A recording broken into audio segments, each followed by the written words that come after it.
एक अमीर बुढ़िया की आंखों की रोशनी चली गई। वह एक वैद्य के पास गई और उसे अपना इलाज करने के लिए कहा। मुझे तुमसे क्या मिलेगा? वैद्यराज, मेरे पास बहुत कुछ है, आप चिंता न करें। अगर मेरी आंखें ठीक हो गई तो मैं आपको उचित इनाम दूंगी, परंतु यदि मुझे दिखाई नहीं दिया तो मैं आपको कुछ नहीं दूंगी। ठीक है, मुझे मंजूर है। मैं कल से आपके घर आकर इलाज शुरू कर दूंगा। वैद्य ने इलाज तो शुरू किया, परंतु उसके घर पड़े अच्छे साजो सामान से उसमें लालच आ गया। बुढ़िया को दिखता तो था नहीं, उसने घर से एक एक कर सारा सामान चुरा लिया।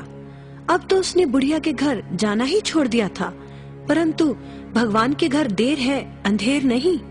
अचानक बुढ़िया की आंखें एक दिन ठीक हो गईं। उसने पिछवाड़े में दबा हुआ धन निकाला और फिर उसी तरह बढ़िया जिंदगी जीने लगी। वैद्य ने तो समझा था बुढ़िया का सारा धन जेवर वह लूट चुका था, अब उसके पास बचा ही क्या होगा। परंतु जब उसने उसी तरह उसकी पुरानी शानो शौकत देखी तो राज दरबार में उसकी शिकायत कर दी।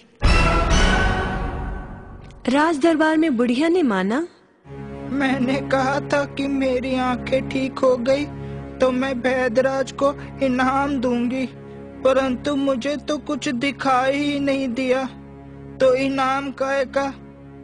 परंतु महाराज, आप ही कहें, जब मैंने आंखें खोई तो मेरा घर फर्नीचर और साज सज्जा के सामान से अटा पड़ा था, परंतु जब मेरी आंखें ठीक हुई तो मुझे मेरे घर में कुछ भी नहीं दिखा।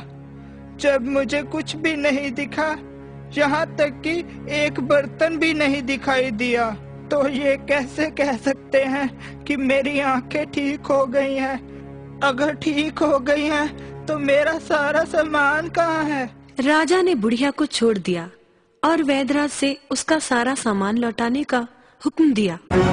बच्चों, इस कहानी से हमें यही शिक्षा मिलती है, जैसे को तैसा ही मिलना चाहिए।